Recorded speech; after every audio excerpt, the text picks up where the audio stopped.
Well, week one is done, and now we are on to week two. And by now, your first project should be turned in on D2L. So, congratulations for being done with project one. So, we are going to slide very quickly into project two. Before I move on to talking a little bit more about project two, I want to talk about a few announcements and talk a bit about the class and my expectations and how to get a 4.0. So first, I want to talk about my office hours. So I am doing online office hours on Tuesdays and Thursdays.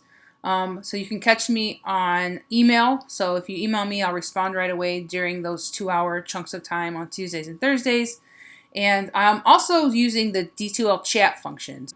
You can go into D2L and look under the communication tab and click on chat. And I'll just be hanging out in a chat room waiting to talk to you. If you have any questions or you need to talk to me about anything. You can reach me there, email or Skype instant message or Google Hangouts instant message. So those are some ways that you can talk to me. Otherwise, just keep emailing me. That's working too. So next, I want to give you the quick and dirty way to pass this class. Ready? Number one, do the work. Number two, engage your peers. So that's peer review, that's the discussion forums. Those are the ways that you engage your peers. Number three, show evidence of critical thinking. So I want to see your drafts improving from the first draft to the final draft. I want to see you asking difficult questions and then finding the answers to them. So those are the ways to pass this class. That's the way to get a 4 point. I don't grade you compared to the other students in the class. I grade you based on your performance from the very first day to the very last day.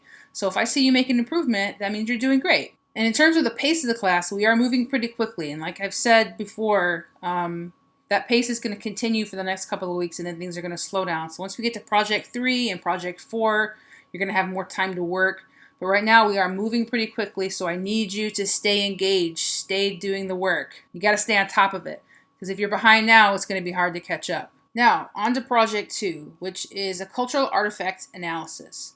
So the purpose of this project is to pick an object and then relate it to larger social and cultural meaning. So what is the significance of this artifact?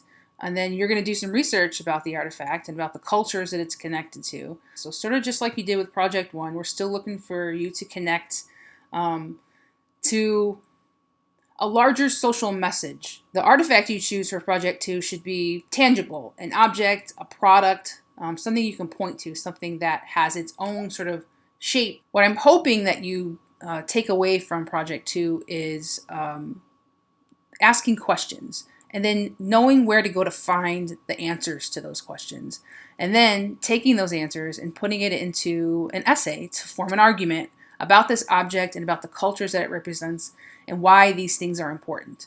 So in this project, I am looking for you to have an argument, something that you believe that is unique to you. So have a look at the Project 2 description if you haven't already, and I want you to email me anytime you have any questions at all about this project. And on that project description, I've given you a list of questions to start out with to help you think about your artifact.